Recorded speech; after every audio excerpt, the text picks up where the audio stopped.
সভ্যতার প্রথম পাঠ মানুষ পেয়েছিল গৃহস্থালির পাঠশালায়।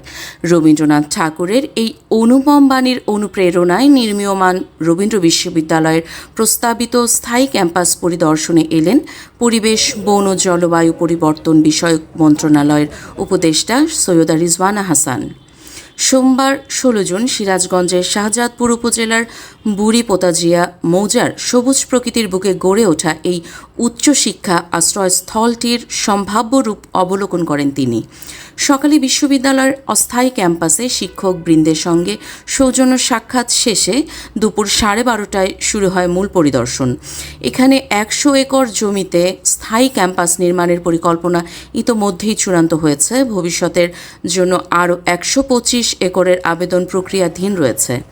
এই সফরে উপদেষ্টার সঙ্গে ছিলেন বাংলাদেশ পরিকল্পনা কমিশনের আর্থসামাজিক অবকাঠামো বিভাগের সদস্য সচিব ডক্টর কাইয়ুম আরা বেগম, বিশ্ববিদ্যালয়ের উপাচার্য ডক্টর SM হাসান তালুকদার, উপ উপাচার্য অধ্যাপক ডক্টর সুমন কান্তি বড়ুয়া, সিরাজগঞ্জের জেলা প্রশাসক মোহাম্মদ নজরুল ইসলাম এবং পুলিশ সুপার ফারুক হোসেন। পরিদর্শন শেষে সৈয়দা রিজওয়ানা হাসান একটি প্রতীকী বৃক্ষরোপণ কর্মসূচিতে অংশ নেন। বক্তব্যে তিনি বলেন, আমার তো দুটো জিনিস দেখা হলো। একটা হচ্ছে আপনাদের যে স্বপ্ন বিশ্ববিদ্যালয়কে কেন্দ্র করে সেটা, আরেকটা হচ্ছে আপনাদের এই স্থান তার পাশেই যে প্রাকৃতিক আবেদনটা আছে সেটা। আমি আবার যে কোনো সময় প্রাকৃতিক আবেদন দেখলে অন্যরকম একটা অনুভূতি হয়। তো এটা এখন দাপ্তরিক কাজটাও এমন করেছে যে প্রকৃতিকে নিয়েই চিন্তা ভাবনা করতে হয়। আপনাদের বিশ্ববিদ্যালয়ের দাবিটি একটি যৌক্তিক দাবি, আপনাদের নিজস্ব একটা ক্যাম্পাসের দাবি একটা আরো অনেক বিশ্ববিদ্যালয় এরকম চেষ্টা করছে।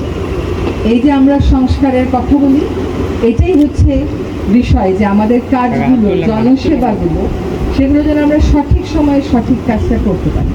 এবং আমাদের একটা বাংলায় একটা কথা আছে, স্থান, কাল, পাত্র, এটা বিবেচনা করেই সব কিছু আমাদেরকে সিদ্ধান্ত নিতে হয়। তো আমি আপনাদের এই প্রকল্পটা একনেকে উঠেছিল, আপনাদের বিশ্ববিদ্যালয়ের একটা নিজস্ব ক্যাম্পাস লাগবে, এটার ব্যাপারে কারোরই কোনো দ্বিমত নেই।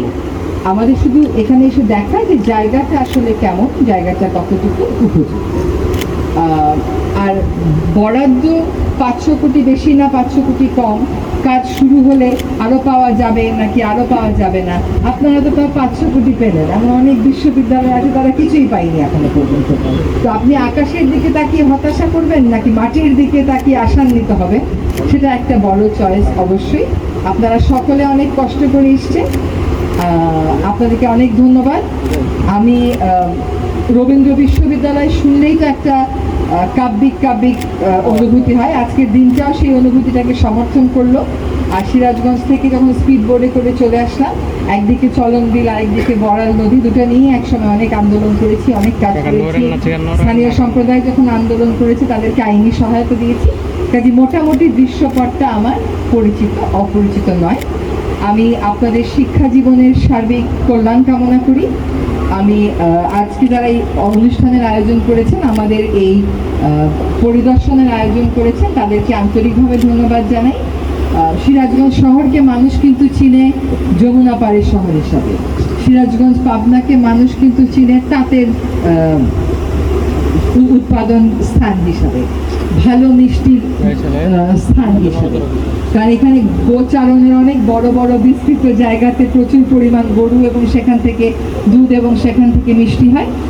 এরপরে যেন সিরাজগঞ্জকে মানুষ চেনে, একই সাথে আপনাদের এই বিশ্ববিদ্যালয়ের মাধ্যমে। আপনাদের এই বিশ্ববিদ্যালয়ের জন্য শুভকামনা রইল। অনেক ধন্যবাদ। প্রশাসনের কর্মকর্তাবৃন্দ, আমার সহকর্মীবৃন্দ, ছাত্রছাত্রীবৃন্দ, সাংবাদিকবৃন্দ এবং আপনারা যারা শুনছেন, আসসালামু আলাইকুম। কর্মকর্তা, কর্মচারী এবং এলাকাবাসী গত কয়েক মাস যাবৎ তাদের মানববন্ধন, মহাসড়ক অবরোধ এবং স্মারকলিপি ঢাকাস্থ সচিবালয় সহ প্রদানের বিষয়টি আপনারা অবগত আছেন। গত সরকারের সময় প্রস্তাবিত একটা সুন্দর দিন উপহার দেওয়ার জন্য এই বিশ্ববিদ্যালয় কর্তৃপক্ষকে আমি সর্বপ্রথম ধন্যবাদ জানাচ্ছি। আর এখানে অনেকগুলো কথা বলা হয়েছে। আমি আর্থসামাজিক অবকাঠামো বিভাগের মাঝে ভাসমান আমাদের প্রিয় কবি রবীন্দ্রনাথ ঠাকুরের একটা সুন্দর বিশ্ববিদ্যালয়। উনি এখানে আসতেন এই প্রকৃতিকে ভালোবেসেই। সেই প্রকৃতিটা যেন আপনারা ধারণ করেন, সেটাকে ধরে রাখার চেষ্টা করবেন, কোনোভাবে এটা আঘাতপ্রাপ্ত যেন না হয়।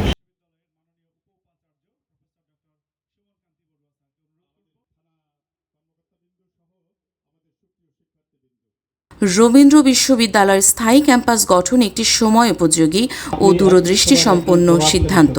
এটি যেন কেবল অবকাঠামোই না হয়, বরং হয়ে ওঠে টেকসই উন্নয়ন, পরিবেশ সচেতনতা এবং মানবিক মূল্যবোধের এক সমন্বিত প্রতিচ্ছবি। সরকার এ বিষয়ে আন্তরিক প্রস্তাব তোলা হয়েছে এবং শিগগিরই অনুমোদন আসার সম্ভাবনা রয়েছে। পরিদর্শন উপলক্ষে আয়োজন করা অনুষ্ঠানে শিক্ষক শিক্ষার্থীদের প্রাণবন্ত অংশগ্রহণে ছিল উৎসবমুখর পরিবেশ। উল্লেখ্য, 2017 সালে প্রতিষ্ঠিত রবীন্দ্র বিশ্ববিদ্যালয় এতদিন অস্থায়ী ক্যাম্পাসেই শিক্ষা কার্যক্রম চালিয়ে আসছে। স্থায়ী ক্যাম্পাস বাস্তবায়নের মাধ্যমে এটি উত্তরবঙ্গের শিক্ষা ও সংস্কৃতির এক নবজাগরণের কেন্দ্র হয়ে উঠবে, এমন প্রত্যাশা সংশ্লিষ্ট সকলের। সিরাজগঞ্জ তথ্যচিত্রে সিরাজগঞ্জ প্রতিনিধি সত্তার আব্বাসী, দৃষ্টিকাজে বাংলাদেশ নিউজ টুডে।